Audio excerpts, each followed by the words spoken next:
Hello and welcome to the August Facebook chat. I'm your host, Robert Soto, and we are located in the basement area of the CBC, right next to our Schneider emergency maintenance folks over the wall here. So once again, trying to find a different location and kind of focus on that, show you different areas within the CBC. But we want to welcome you tonight. Thank you for being here. Always appreciate you joining us. And I'm going to introduce our guests tonight. So I'm going to start with John. John Bozec is our leader of our van, truckload, and van dedicated business. John has been here, so I don't know the month you were hired, so it's either 28 or 29 years. 28 next month. Okay. So I knew the year he started, just not the month. So, but John's been here for a while. Started out as an STL a little while ago, and has had various roles throughout the organization, to include leading the bulk division, and now currently leading our van truckload, van dedicated business. So I wanted to introduce John. We're going to start with Becky, though, and then we'll get to John's opening comments and questions. But I wanted to introduce Becky Collar. She's part of our recruiting team. And Becky is here to tell us a little bit about instructors and the need for instructors. And so we thought this was a perfect forum to reach out, explain our need, and then potentially prompt interest, answer questions you might have, and hopefully get some momentum that way. So, Becky? Absolutely. Thanks for having me. So yes, I'm here to talk a little bit about our opportunities we have in the driver, instructor, and trainer world. For those of you who don't know the difference, our driver instructors actually work with our new candidates, whether they be experienced or inexperienced. Typically, you're working in the classroom, but you're also working at the truck and in the truck with those new drivers, really getting them out on the road safely, making sure that they understand how to drive the truck, making sure that they understand what the safety requirements are, and making sure that they're ready to be on the road for Schneider. And then we have what are called driver trainers. Sometimes you'll hear them called OSRs. And they are really, though, working in training capacity really on a one-on-one basis. Many times they're working with our drivers who might need some extra training, or maybe it's a specific type of training that we have set up. Sometimes it's follow-up, making sure that if they did have some type of an incident, that we make sure that they're safe on the road and they're ready to get back out there. And then we have what are called training engineers. Now, I don't specifically hire for those, but we do have drivers that work as trainer engineers, and they are with our drivers that have just went through the training program, and they get some practice out on the road with an experienced driver before they're on their own. So that's a great place to get started if you're really interested in being an instructor or a trainer down the road. Being a training engineer gives you some great practice. So we have openings all over the country at our different operating centers. We actually have some that are, sometimes they even travel, where we might send them to different OCs depending on their needs. But the majority of them, you're typically home every night, which is really nice. It's a nice opportunity to get home more. You may travel here and there as needed, but for the most part, you're home daily. We do like to have you live within so many miles of an OC, typically maybe 50 or 60 miles, somewhere that you can commute to. Most of the schedules are Monday through Friday, first shift, so that's a really nice opportunity for some of our drivers too. Some of the things you have to have is you do have to have a safety score that's under 25. So if you're not there yet, it's certainly something to strive for, because that's something you need to have in order for you to be ready for the role.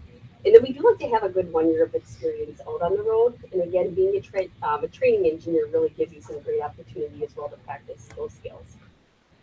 So lots of opportunities. We think it's a great stepping stone, especially if you're looking to work more in that instructing space, but also get some other opportunities with different parts of the organization. So we'd love to have you apply. We've got, you can apply through Compass. So you go through Driver Compass and you go out there and we have all the different opportunities listed. If you're struggling to find it, though, you can certainly reach out to me and Becky Keller on the recruiting team, or you can even talk to any one of the training leaders at the OCs and they'll get you in the right direction. Becky, what would you say to a driver who's thinking, yeah, I might like to do that, but I'm not quite sure I've got what it takes to be an instructor? Yeah, maybe they've got the safety score and they've been here for 2 years, but they're just not sure. The best thing to do is really to talk to one of our safety leaders. Maybe you can sit with the instructors for a day and really learn about the position, or they can at least give you some more details as to what the day-to-day looks like. Or reach out to me and I'll get you in the right direction. But certainly it's something to at least explore, and just some really great opportunities for them. Well, it's such an important and impactful role, right, as we look at our culture of safety and pride ourselves on that, and really training the next generation, the next group of drivers to maintain that. culture that we're trying to perpetuate. So Absolutely. very important work. Mm-hmm. It's a lot of fun. I did my ride along myself, and I just think it's a really fun place to be. You're meeting a ton of different people, and again, you're making a huge impact on the business. Mm-hmm. Great. Good. Thank you, Becky. Yes, well, thank you for having me. Absolutely. Yeah, So we're going to have Becky slide out. No offense. And again, John is here as our guest this month. You've seen John in the past. He's a regular, if you will. Once a year, usually, I think, is the tempo or the cycle that we have John on. But John, if you want to start with any opening comments, and then we'll see as questions start to come through, we'll jump into those questions. We want to welcome you and thank you for being here again. Well, first off, it's great to be here with you, man. And I just I'll be brief on my opening comments because the most important thing is to be able to go get to your questions and be able to go have just a great dialogue here tonight. And I am extremely thrilled and privileged to be here, joining it and being able to go have this discussion. So just a couple of things. Number one. First off, to all of our drivers, whether you're in the truckload group or you're in bulk or you're in intermodal or wherever you're at in the country, thank you. Because it's hard to believe we're here at the back half of August already. I'm not sure where exactly the year has gone, but it just seems like in the blink of an eye. Absolutely. And we're almost, we're certainly halfway over the year, and we're kind of rounding the corner towards home, if you will. For those that aren't aware, I'm a Cubs fan. I grew up in Chicago. I think as we've covered that in times past, I'm pretty sure that the Cubs have been eliminated from playoff contention, and the Packers are set to repeat as NFC North champions. And I think the Bears are set to finish like near the bottom of the list. And so it's kind of like all is right in the world, I guess, from a sports standpoint.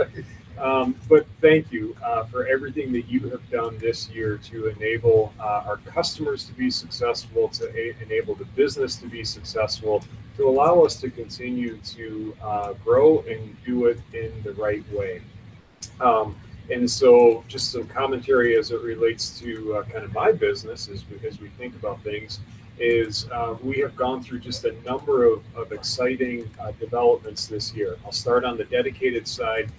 Not only have we continued to grow with customers that we've worked with in some cases for decades, we brought on a number of new customers with us this year across geographies, across sections of the country, along with different types of work that we're doing and the value that the customers see in the work that we're performing for them. So whether it's in the refrigerated space or in a specialty trailer space, or different type of work that the driver is asked to go do. It's all part of delivering value, and we couldn't do that without the outstanding work that those that have been part of the startup teams or those that are performing the ongoing operation have done to enable that success. So that's great. If you kind of are in the network, it's what our customers continue to value, because it is the how the company started nearly 9 decades ago.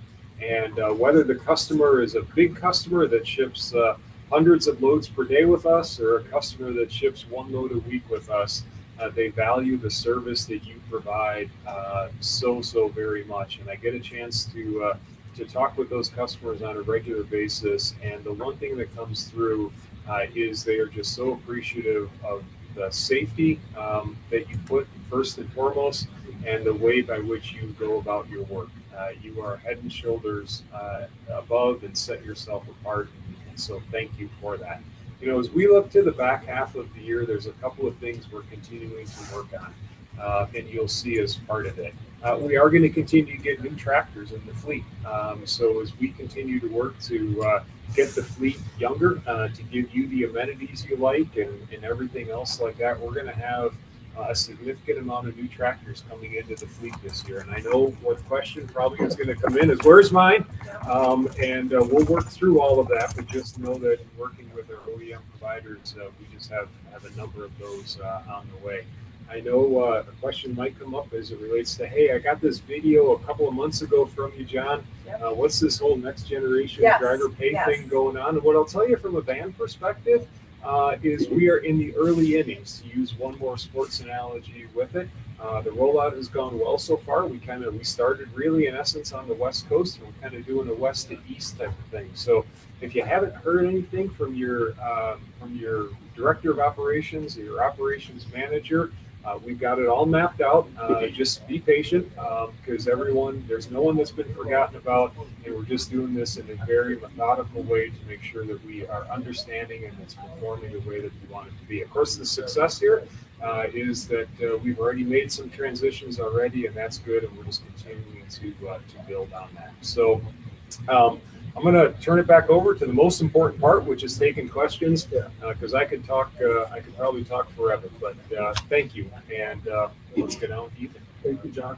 So before we get to the questions, I just want to, we won't be able to show them because they're behind the camera, but I want to welcome 3 of our drivers that have come in this week, and they were able to join us on the Facebook chat. So we have Fred from our bulk department, Eric from Van Dedicated, and Steven from Van Dedicated as well, ICL. So they've dropped some names of some of the regulars here. So you're in good company with these folks behind the camera, as well as those folks in the virtually behind the camera. So we just want to welcome them, call them out, thank them for being here, and hopefully they have a positive experience with this Facebook chat, and get some a peek behind the curtains, if you will. So we just want to say thank you for being here and welcome. And then Dan Drella is in the wings. He's one of our safety training directors, and he's a plethora of knowledge, if I can use that word, as it relates to safety and training as well. So we'd like to have him in the wings as well to be able to provide perspective as needed. So with that, we will get started. Again, thank you for joining us, and we'll turn it over to our quarterback, Tammy. So I just want to say right up front that some of the questions we're going to ask, you're not going to see out on the Facebook chat, because we have 3 drivers in the room. They have questions, we captured them, and some of them I pulled from some other sources, like a different Facebook page. So we're going to ask some of those questions as well. The first one comes from Stefan. How often does management look at and work with customers to improve the driver experience at the shipper or the receiver? Thank you. That's a phenomenal way to start us off. Set the bar high with that one. And the reality of it is each day, every day, we are having conversations with our customers to be able to improve the driver experience. One of the things that I would ask you that is a key part of that is the Rate My Location app that you all have access to. What we do with that information that you provide is we take that information in its raw form. So we will take your comments, we'll take your ratings, and we will be able to put it in the material that we share with our customers. And I have firsthand experience of us laying that out on the table in front of the customer, both the good as well as the bad, in saying, here's what our drivers are saying about your facilities. And my experience has been, oftentimes we don't have to say a darn thing for about the next 15 to 20 minutes, because the customer is talking amongst themselves going, did you know that this location over here was that? And did you know that location? How come we're not doing something about that? I've got 2 examples here recently that, as a result of the information that you provided through that Rate My Location app, one was in Wisconsin, and I believe the other one was in Georgia, and it had to do with conditions in the parking lot, so potholes and everything else like that, where feedback came on in from you. Sometimes it also got pictures associated with it. We took that back to the customer and we said, here's the impact it's having on our drivers. And candidly, it's not representing your organization in the best way it really can be. And so if you want to be a shipper of choice, these are the types of things that have to get addressed. And I have seen where customers have taken that feedback and been able to go then and make improvements. I've also seen it where, you've given some feedback as it relates to access to restrooms at facilities. And, one of the hardest signs is, employee use only. And walking with a customer through that and saying, is that kind of the condition that you want to have? And customers kind of look at the tops of their shoes and, no, that's really not, and they make a change. So we use the information that you provide, the feedback that you provide. We have the discussions with customers. and I have seen change as a result of that which you provided. So my encouragement is keep doing it. It doesn't fall into the proverbial black hole, if you will. Our commercial teams love it, and it's our accountability. And you have my commitment that we will continue to use that information to make your lives better. I would add that we were going to have another guest here tonight that was going to speak to Rate My Location because he lives that world. So we're going to shoot a buzz about it. So you'll see a buzz coming out, part of the enterprise accounts, and encouraging you to continue to provide that feedback. He showed me a huge spreadsheet where there was hundreds of responses for certain locations, and in one case, he showed me a 1-star for the same location and then a 5-star for the same location and no other feedback. So you can't do a lot with that. So my advice is use it, submit that information. We definitely look at it and present it to customers. So I would encourage you, rate my location, rate my location, rate my location. Thanks for the question, Stephanie. Yeah, absolutely. We can't address an issue or a situation if we don't know what's going on. So that feedback is really important. Got some call outs right away. Chris and Jenny Foshi are saying hi from somewhere in Tennessee. David Buck says, good evening, John, Robert, and crew. Cindy Higdon is in Charlotte. Marcus Ammon says, hello. What about updates around years of service retention? That's his question. I'm not sure what he means by that question. We can talk more, Marcus, if you'd like.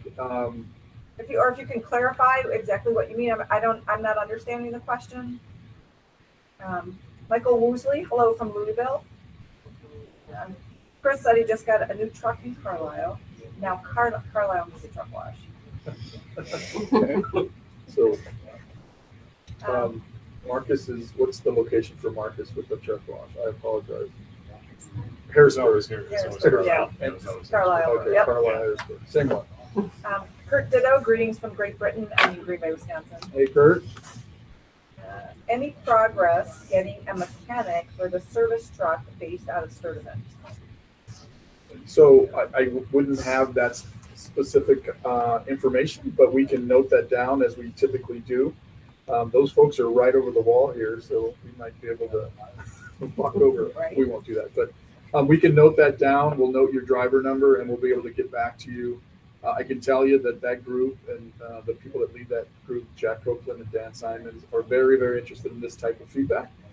They usually prompt me as I send out my update before I can even reach out to them as follow-up. So they're very aggressive in that way, obviously in a good way to get that information, understand the information, and then take action on it. So we'll take that back as they do out and get you connected, either me calling you back or one of them reaching out to you to get a better understanding of that and then provide some information to you. But good question. Thank you for that. Kevin Kohut says, good evening, everyone. Thank you for all you do. Would love to come back to the mothership and visit headquarters again at some point. Who is that? Kevin Kohut, Okay. Fairburn Intermodal. Hello, Kevin. Welcome. Doors always open. We've seen a lot of drivers coming through the last few weeks, and it's been nice to be able to visit with them and in some cases be able to take them to lunch and those kind of things. But great to see those folks come through and spend some time and visit with various folks that are involved with the business segment that they work for. Jackie Mikolajczyk, hello from Green Bay. Wes Arnott says, hey, John. Wes. Hey, Wes. Good to hear from you. Chaz Thompson, I think the problem of company drivers not being able to check out the company vehicle after 9 p.m. should be fixed. We drive all day and we are just wanting to get something to eat. I didn't know there was a limit. I didn't either. But if you can tell us, is it one location? Is it multiple locations? Again, we can get that right to our driver services leader that actually sits down the road from here and figure out what those hours are, what the complexities are in terms of why those hours are established that way, and be able to provide some answers and perspective. So we'll note that as well. And again, if you can submit, again, what location it is or if there's multiple locations. Steve McMullen, how do I go about getting my video back after I've been driving for over 30 years, lost his CDL? Does he have to go back to training again? Read that one more time. I didn't understand it. It's kind of choppy. How do I go about getting my video back after I've been driving for over 30 years? I've lost my CDL. Do I have to go back to get all the training again? To get a CDL back, does he have to go through training again? Yeah. Okay, it depends, Stephen, on how long you've been gone. Call and talk to our recruiting department. Yeah, call recruiting, reach out to them, and they'll be able to help you and walk you through that piece. Yeah, they can get you answers right away. Just reach out to the recruiting department. Hi from Sulphur Springs, Texas. And I've got some more questions here. Let's see. We've got an advertisement for Brake Safety Week. Brake Safety Week is next week, the 8th. August 21st through August 27th. And the areas of focus there are on damage to brakes, of course, defects and chafing parts. Austin Brady wanted to know how he can get access to the permits that are on the tablet. Is it somewhere on the eDocs app, or does anyone know where he can find it? I don't know the tablet that well. I'm guessing that some of your peers that are online could probably provide some perspective, or maybe even the folks in the back here. But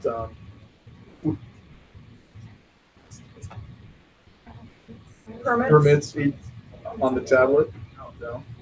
So again, we'll take that. What's his name?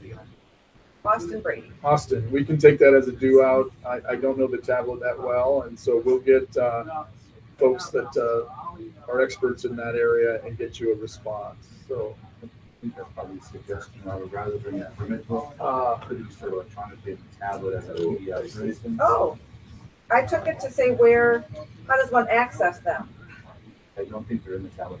Oh, they're not in the tablet. That's why you can't find them on there. Permit book. You have to have the permit book.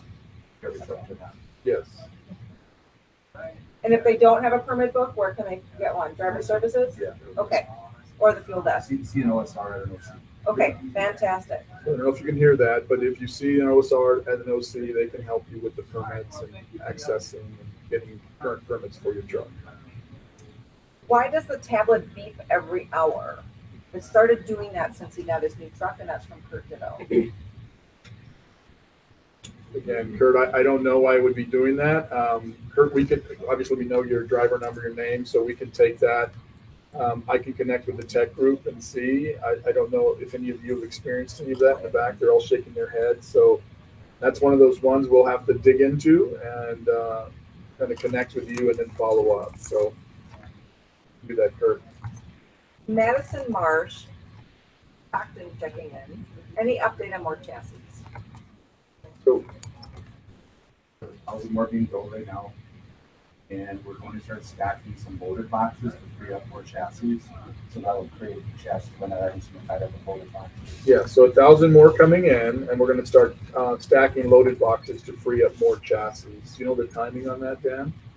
I don't know, the delivery should be starting soon on the new chassis, and there are people working on the vendor relationships to stack loaded boxes. Okay. Customers that don't use the product right away, Yeah. rather than sit on chassis, we stack the loaded boxes. Okay.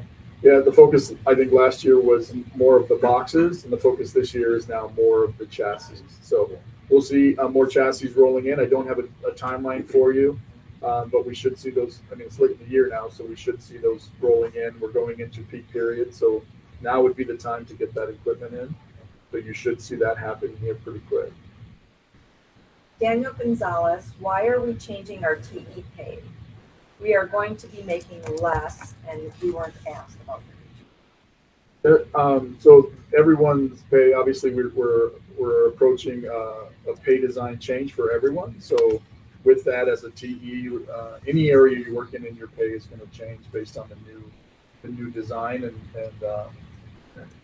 the kind of fundamentals and foundational items that we're trying to approach with pay. So I don't know the specific impact to TEs. I do know that our design is to make sure there is not an impact to our drivers. I don't know if you're more familiar with the TE portion of that pay, but we can look at your pay package, and drivers this is one of those where I would suggest you reach out to me. You can call me, email me, we can connect. And then what I do is understanding your specifics and then going to our pay group and helping them helping me to understand that impact and then us talking through that. I don't know if you have anything to add there. Yeah, we made an investment last year when you think about increasing training engineer pays, well known. So as we go into the new design that we've talked about here, that really kind of cuts across, it was our intent to make certain that drivers, for work performed and things like that, that was really contemplated in as part of that. Right. So I agree with your recommendation, Robert. Let's sit down and be able to understand the specifics, because I want to make certain that, as we all do, that there's common understanding of what it is. And we have uncovered some things that, from a communication standpoint, maybe could have done some things different in that space. So let's sit down and be able to understand exactly the specifics. So yeah, obviously, again, the emphasis is not to impact our drivers clearly, but we understand the concern out there with the changes, some of the unknowns, that kind of thing. So you can call me. My cell is 213, as my voice cracks, 213-219-2561, or my email is sotor@schneider.com. I have a full day tomorrow, just fair warning, literally from morning to afternoon. But if you send me your information, Friday I have more open time, and I can reach out to you on Friday if that works for you. Marcus provided some clarification, and he is talking about years of service or retention. I think what he's referring to is longevity pay.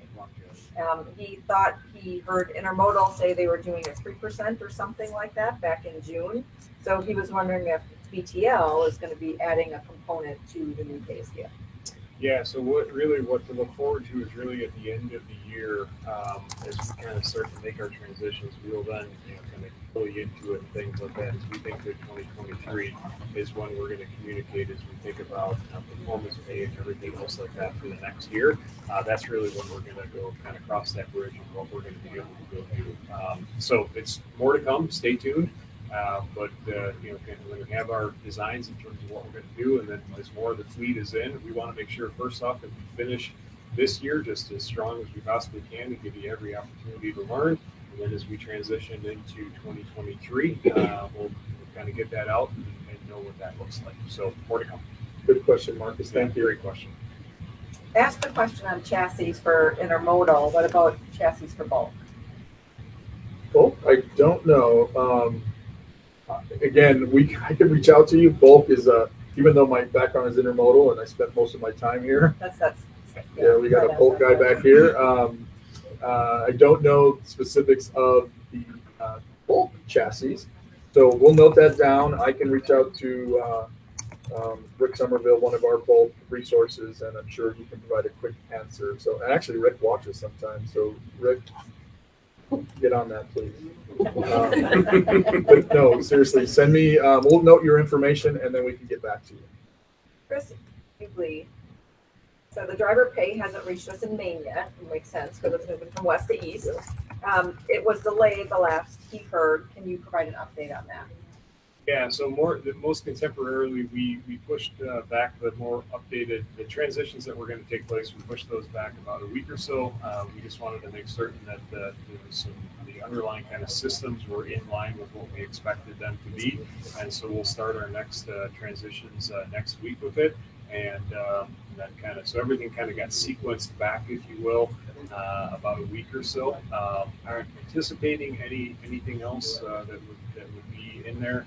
And then that will kind of carry on through the remainder of the year. But to the point, it's really kind of a west to east type of thing, generally speaking.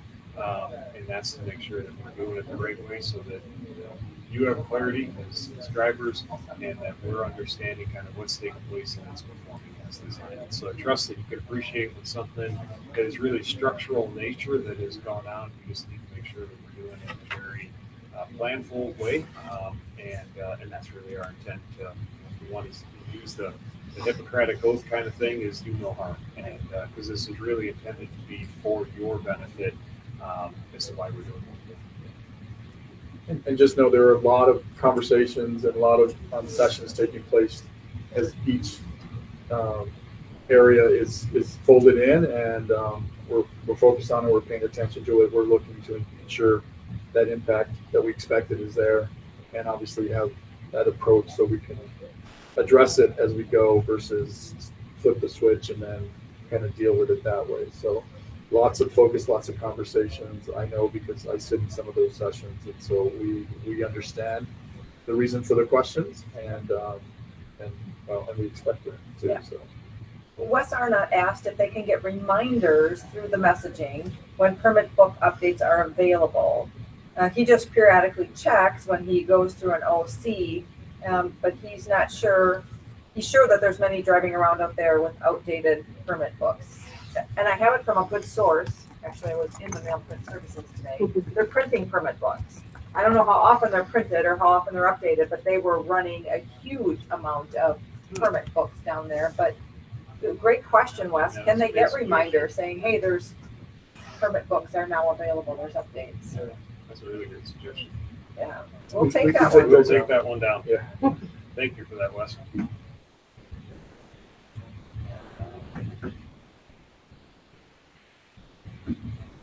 There's David Trump says, hello, Robert from Chambersburg. I would like to thank you and Michael and Steve for a great tour and hospitality and lunch. I would tell anyone if you get a chance to stop by and check things out. Yeah. So David was here last week, and we were able to break away with Michael Baumgard and Steve Rode and take him to a very fine establishment for lunch here, the Drift Inn, one of my favorites. And so again, I throw out that invitation if you're in the area and schedules allow, and your schedule as well as mine, would love to just spend time with you over lunch, get to know you, connect with you, and then again, those connections, that feedback loop is always welcomed and important for us to understand our associates out there. So open invitation. If you all come at once, I can't make promises, but contact me, email me, text me, call me. I'd love to spend some time with you guys over lunch. If you're It's one of my favorites. It's Chili burgers with a lot of butter on it. Not healthy at all. My wife said she was going to watch tonight, and if she did, I meant not by bread alone. There we go. Salad. Heavy on the salad. Robert Larrabee is checking in from Franklinville, New York. He is home with his wife's follow-up for a pacemaker and wanted us to know that she is doing great. Wonderful news, Robert. Yeah, That's Bob, awesome, Robert. Yeah, Bob, thanks for joining us. Appreciate hearing that. Again, Bob's one of the ones I've chatted with in the past on a few occasions to include about Next Gen Pay. So happy to hear that, as you had shared information previously, and we wish her well. Value that time, spend that time with her, and we'll be here when you're ready to shift gears back to work. But thank you for being here. Christopher Ugley said there's some trucks where he drives, which is in Maine, that need work and it's hard to get that work done. Can we look into that? It's making it hard for us if we need a backup truck. Absolutely. So if you're in Maine, I'm assuming, again, it's a limited maintenance solution capacity. But we'll note that down. Again, we share that with Dan Simons and others in that maintenance space. And they're always constantly evaluating the working and looking for solutions for some of those more remote sites, whether it's a service truck or whatever the case may be. So we will take that down and connect with you and share that information with the maintenance team. You know, I will say maybe just a quick add on that is we've referenced earlier kind of the starting up and the ongoing success that we've had with Dedicated. And that's one of the competitive advantages that we have and that we offer for a company of our size as we start this up to provide the resources that you need, you know, and oftentimes it's the simple things, right? It's brakes, lights, and tires. But having those service trucks be able to go out there is a competitive advantage for us, and it makes a difference from a driver experience standpoint, from a service standpoint, and the customer really values it. That said, I think if Rob Reich were here and Dan Simons were here, they would also say this labor challenge that we're in has been felt, you know, certainly not only with you as drivers, but also from a mechanic standpoint as well. And so my point is, it's not for lack of wanting to make the investment. It's not for lack of wanting to have those service trucks out there, because we know oftentimes that's the most effective, both from a time as well as a cost standpoint. But sometimes we just can't we just can't find a good mechanic to be able to go into it as well. So be patient really is the message. We're committed to it. We know it makes a difference for you. We know it makes a difference for our customers that you're serving, and we want to go do it. But sometimes, we also kind of fight the battle from a mechanic standpoint as well to be able to go staff the truck. That's a great call, John. Thank you for that added. That perspective is important. So, thank you. Kevin Kohut is a TE, and he would love to further his career with Schneider. He has an aspiration of being a load planner at some point. He wants to know about how to go about looking into that position and really ask the question, is Schneider promote it? So how much time do we have to answer this question? That's a loaded question. You want to start or you want me to start? You can start. So first off, absolutely. We promote from within. We want to develop within. We want to give folks as many opportunities for them to be successful over the course of their career, whether it's driving, whether it is being a mechanic, whether it's in the office, no matter where it is, Green Bay, the field, anywhere in between. We want you to be as successful and have as long and as meaningful a career as you possibly can along those lines. My first recommendation is talk to your leader if you haven't already and let them know of your intent. I believe it was Kevin who asked the question. I'm not sure where Kevin works out of, but I'll kind of dovetail on one of Robert's points that he's brought up here. Love to have you come to Green Bay, not only to see if you haven't been here and be able to go see what we're doing, but also we'll set time up with you. I can speak on behalf of Truckload. I know Michael from an intermodal perspective and Jason from a bulk perspective would absolutely welcome the opportunity for you to go sit in and see what the load planners do on a daily basis to be able to meet the needs of the driver, needs of the customer, as well as needs of the organization through that very critical role that's out there. So talk to your leader first. Well, first off, absolutely promote from within. Second, talk to your leader. And third, you got an open invitation to come to Green Bay and spend time kind of sitting in with load planning to see what happens and see if that really is what you want to be able to go and do. The only thing I would add is I love hearing that. I love hearing our drivers want to come in-house, whether it's in a training role or a driver team leader role, planner role. So we wholeheartedly welcome that. I've seen it happen over and over and over again, as we all have. We have solid DTLs that have a previous experience as a driver, and I just think it adds that perspective because many of us coming up through the ranks have never driven. And I know I've worked side by side with previous drivers that came in-house as DTLs, and we rely on them in those situations where, hey, their expertise, their perspective, having looked out through that windshield is just very, very value added. So I love hearing that. I'd love to see more of that happen. And so, whatever area I can help with, whether it's information, whether it's talking about it, whatever the case may be. And certainly, as John said, coming here, setting up time for you to sit in and observe it from that desk perspective, we welcome that opportunity too. So thank you for that. Regarding the intermodal chassis question, Rick Berg sent an update. He's the equipment manager for intermodal. Okay. New chassis will start to come in around mid-September. We've got another intermodal question from Chris Hawaii Bisa. Jet set driver. Yeah. Intermodal question. Union Pacific in Seattle and Tacoma, Washington cannot handle our inbound freight now. Their yards aren't big enough. We are having to take loads down to Portland, Oregon. What is going to happen come the big transition in January? So, Chris, good question. Thank you. Again, we started this endeavor at the beginning of the year. Again, as John pointed out, it's already August, and I can't believe it.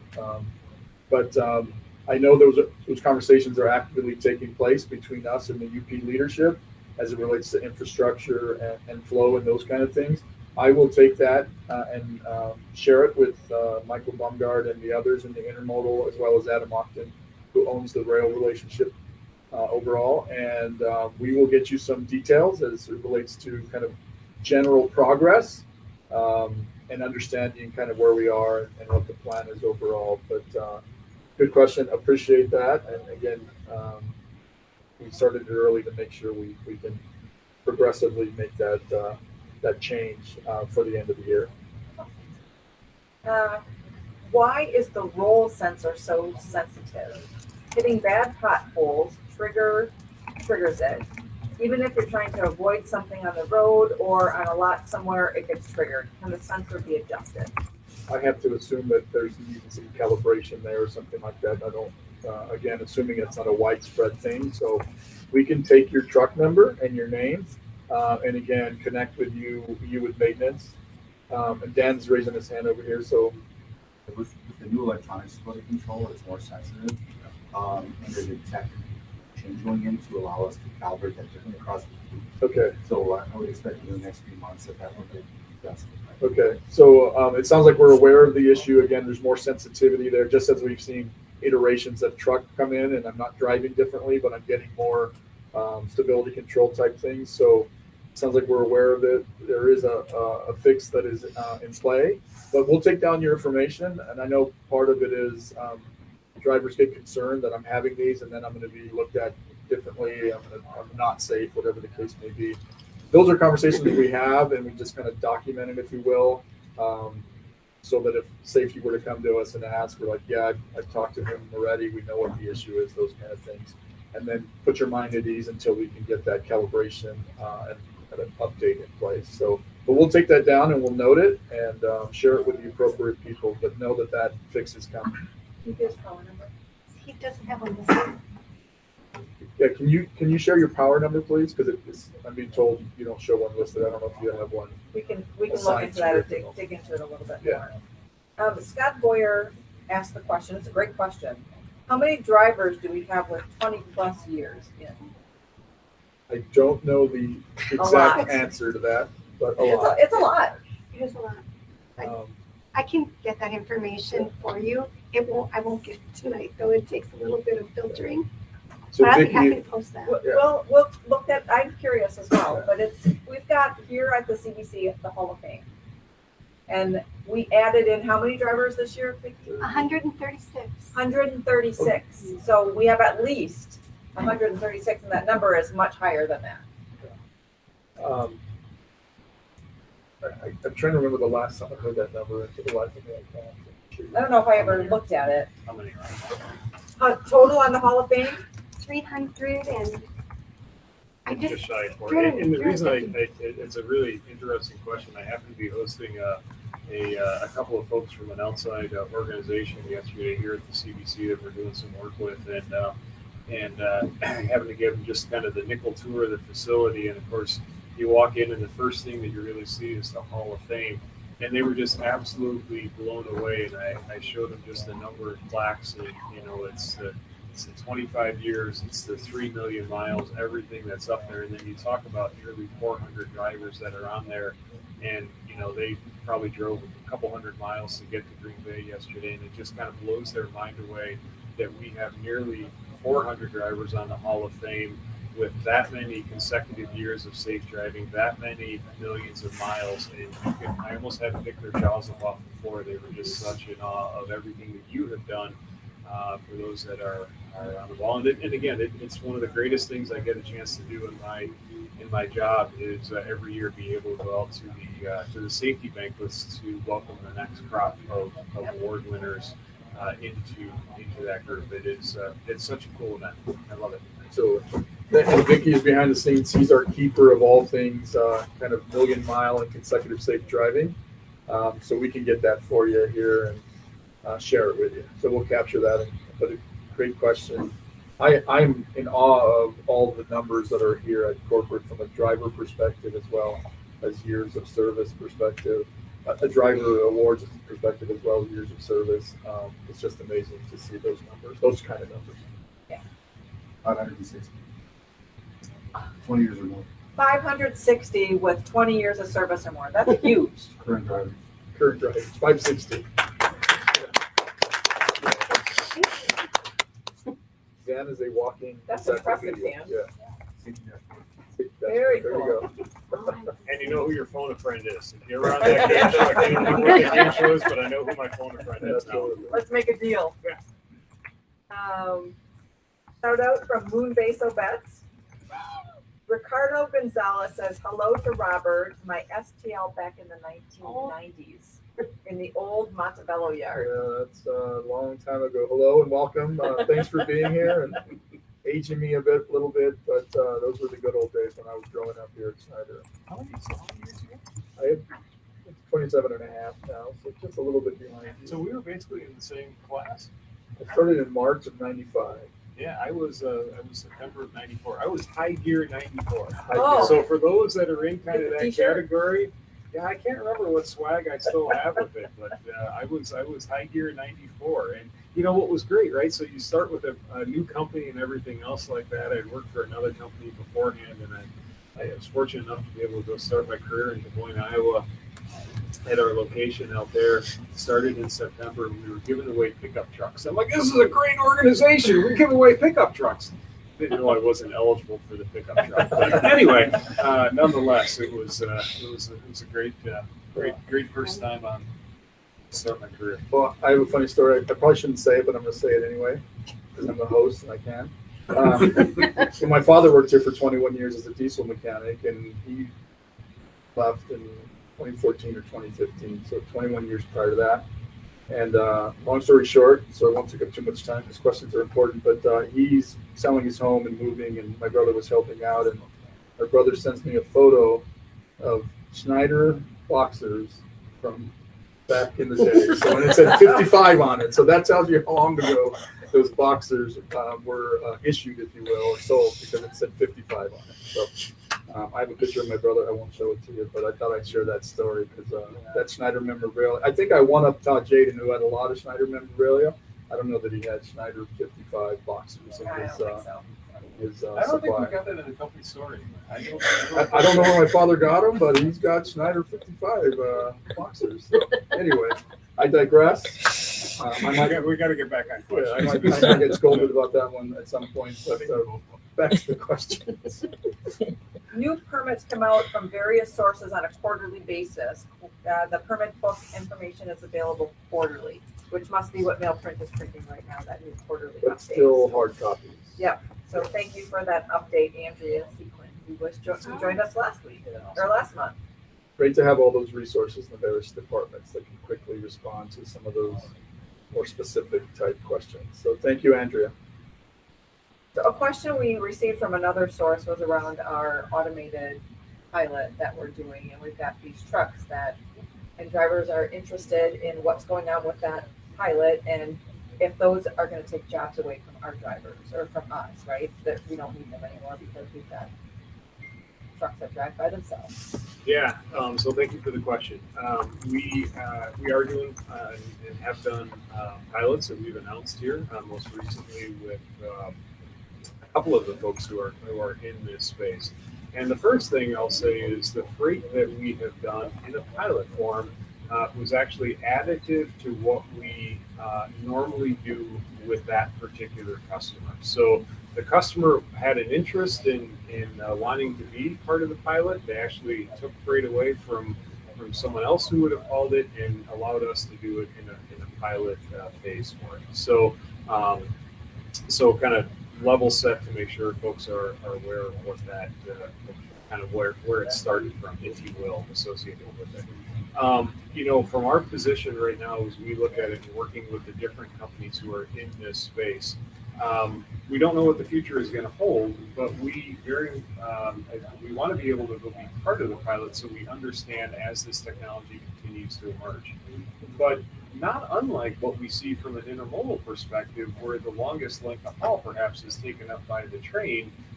What we're doing from a pilot standpoint really is kind of a node to node, if you will, down in Texas, where the state of Texas has allowed autonomous vehicles to operate, but yet the driver still performs arguably some of the most critical work, and that's what you do on the pickup side, and that's what you do on the delivery side, where your skills as a professional driver are really they're always in demand, but especially in that most critical of time when you're in perhaps more congestion, you have to do some backing, any number of things along the way in that space. So it's very, very early in what we're doing, but being part of it to be able to go understand as the technology continues to evolve, we think is important.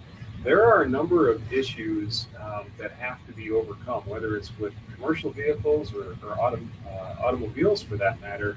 When you think about, what type of highway will they run on, what type of regulation will be there, liability, insurance, kind of all of those factors that are there. So there's a lot more on this journey that has to be kind of figured out.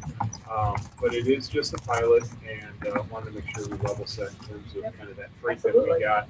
It didn't take freight away from a driver who normally performs that work. It was actually additive to it. And the trailer, they're using our trailer essentially is what I think I read, right? Yeah, it's one of our trailers that's loaded with that trailer. Fantastic, thank you.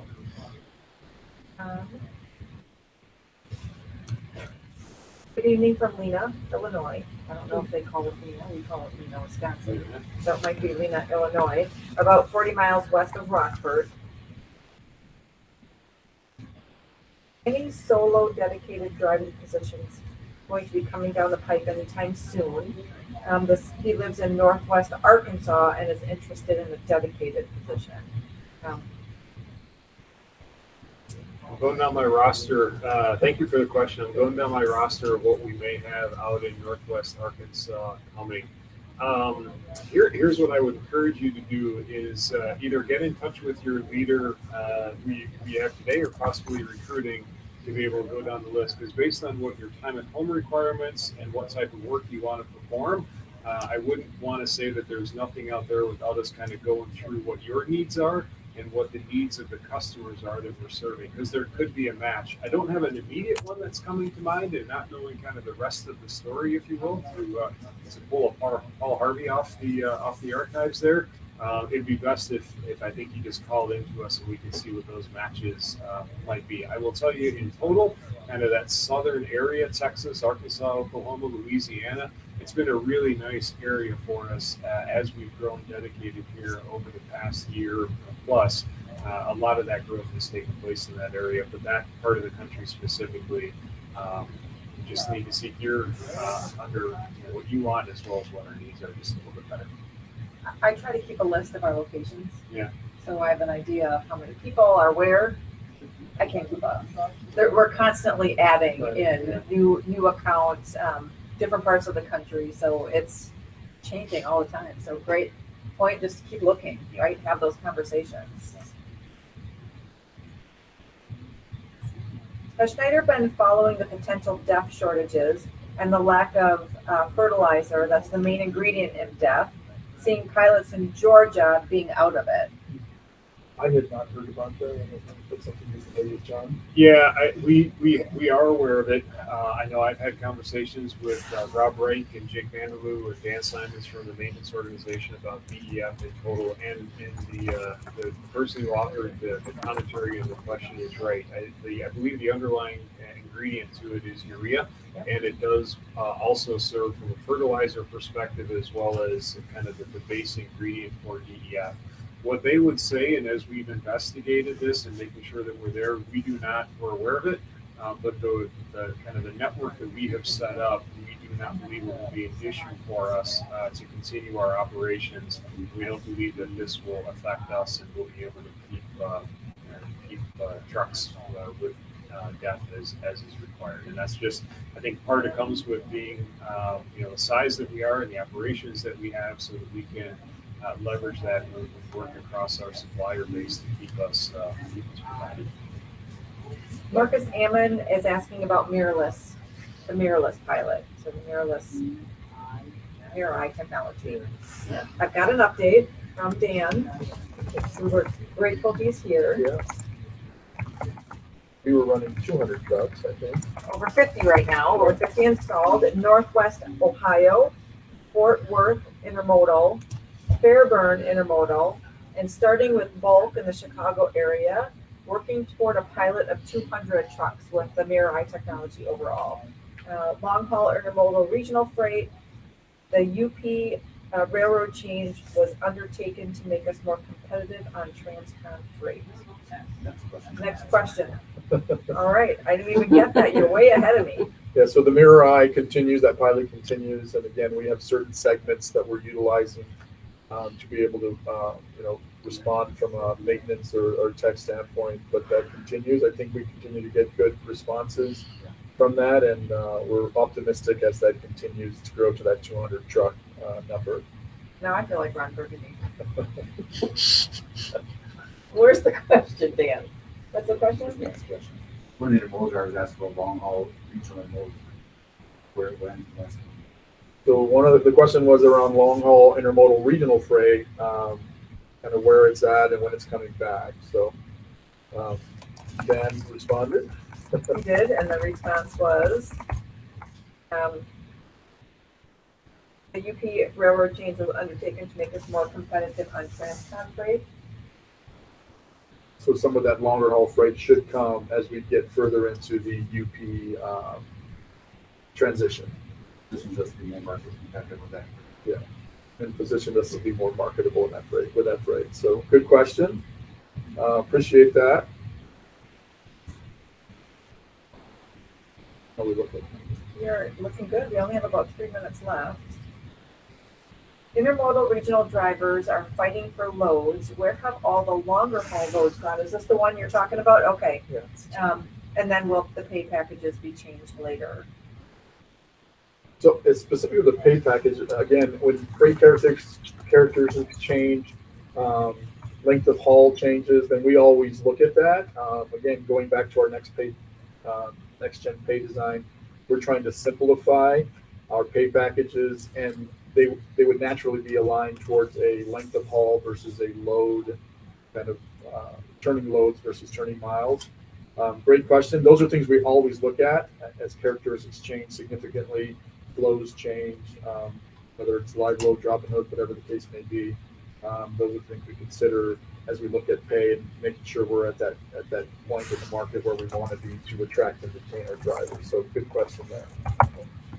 Thinking about or the topic around transferring accounts, relocating, those types of situations, how long does the driver have to wait before they can put in for a transfer? And do we make any exceptions?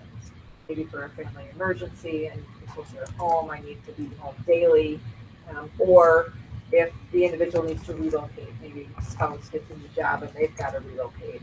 Do we make exceptions for those types of transfers? My short answer is yes.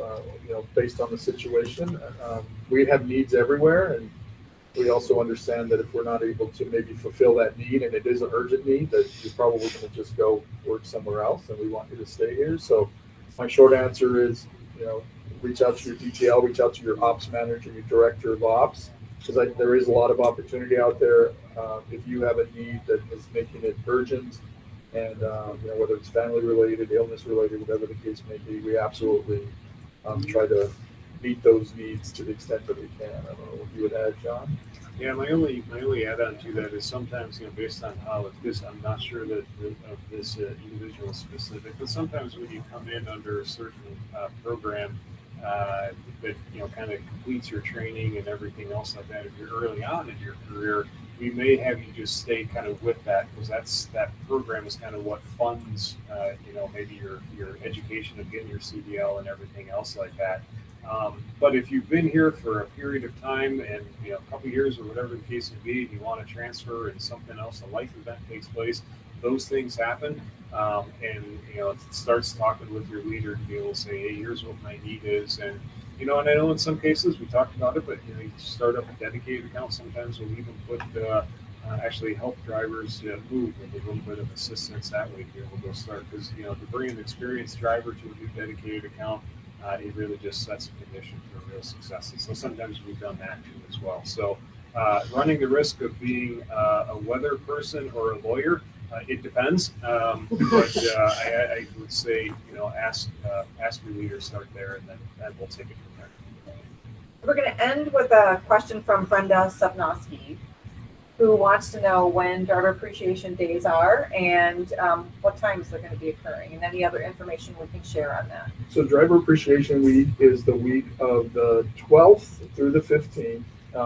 We will be you'll see leaders at the various locations. Do you know where you're going, John? I do. I'm going to go down and for those that want, we'll do a concert T-shirt for you too. You just know. But yeah, I do know my opportunity. Yeah, correct. So I'm going to start out actually with our Home Depot account in Westfield, Massachusetts. I'm going to be at the Harrisburg out in Elby on Monday. Okay. So I'm going to start a day early. And Tuesday I'll be at the Harrisburg OC.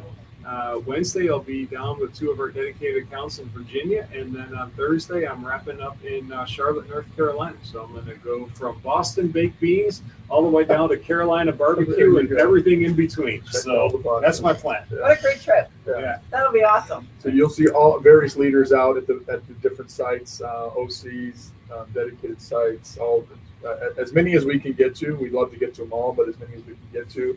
Tammy and I will be traveling to Carlisle, so we'll be traveling on Monday. We'll be in See you there. Carlisle on Tuesday.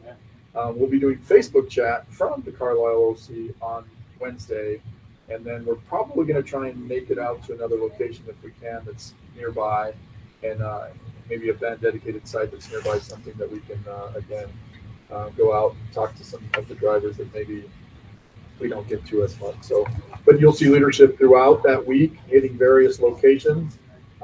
Fast and furious, and we love that week. It's a very brisk and busy week, but we love being out there again, connecting with our drivers and gaining that feedback and insight that's so important to us. So. Our driver services at all of our operating centers are preparing and planning for lunches and breakfasts and different meal options throughout the course of that week. So for sure, if you're in any of those areas or near an operating center, stop by. You'll get some delicious food at all of those locations. Some of the smaller dedicated sites will fire up a grill if they're allowed. Some of our customers will not allow it. In those cases, we try to do something else to recognize and appreciate our drivers, but it's always a fun week. Oh, it's a great week. It's an awesome week. So, with that, we will say good night. We want to thank you again for joining us. I want to thank Dan for being here and answering questions on the fly for us. Becky, for your information you shared, and our 3 driver associates in the back that were able to make it. We appreciate you being here. We look forward to seeing you hopefully out for Driver Appreciation Week, and as well as the social relations team and support and our marketing team. So, Sarah and Julie, John, thank you for being our guest again. We always appreciate having you. I know the drivers appreciate the information you're able to share and that perspective. And so with that, we will close out. Thank you. Be safe out there. See you next month in the Bye. field.